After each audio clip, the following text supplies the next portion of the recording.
नमस्कार, स्वागत है आपका अंगिका न्यूज टीवी में। आइए नजर डालते हैं आज की खबरों पर। भागलपुर में उत्पाद विभाग ने एक गुप्त सूचना के आधार पर कार्रवाई करते हुए 36 पेटी विदेशी शराब बरामद किया है। ये घटना हबीबपुर थाना क्षेत्र के गोरहट्टा चौक पंखा टोली की है, जहां एक पिकअप वैन में गुप्त चैम्बर बनाकर शराब को झारखंड से मधेपुरा ले जाया जा रहा था।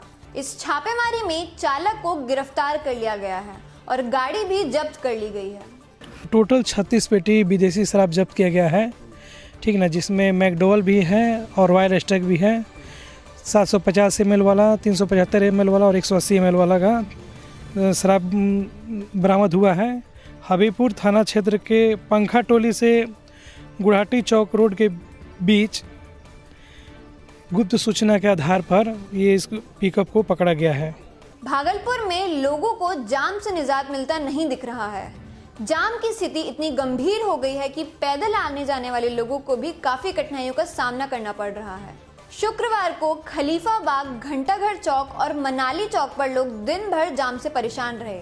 हालांकि दोपहर बाद जिले के एसएसपी आशीष भारती विक्रमशिला सेतु पर जाम छुड़ाने के लिए डटे रहे। भागलपुर जिला प्रशासन ने झारखंड के मिर्जा चौकी से मुंगेर 4 लेन का निर्माण कार्य तेज कर दिया है।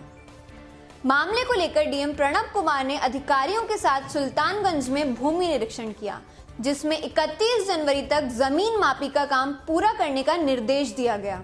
डीएम ने इसके लिए अमीन की 9 टीम भी बनाई है। भागलपुर में आंगनबाड़ी कार्यकर्ता पिछले 5 दिसंबर से तालाबंद हड़ताल पर हैं।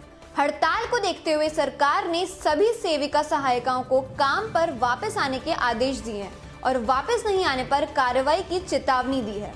वहीं आंगनबाड़ी कार्यकर्ताओं का कहना है कि अगर सरकार कोई कार्रवाई करती है तो सड़क से लेकर कोर्ट तक सरकार का विरोध किया जाएगा। उन्होंने कहा कि यह हड़ताल जारी रहेगी। All India electro homeo medical association ने शुक्रवार को इलेक्ट्रो होम्योपैथी के जन्मदाता काउंट सीजर मैटी का 210वां जन्मदिन मनाया। ये कार्यक्रम भागलपुर के स्थानीय विवाह भवन में आयोजित किया गया, जिसमें मुख्य अतिथि के रूप में BJP MLC doctor NK Yadav मौजूद रहे। इसके अलावा बिहार के कई जिलों से आए होम्योपैथिक डॉक्टर्स ने भी इस कार्यक्रम में शिरकत किया।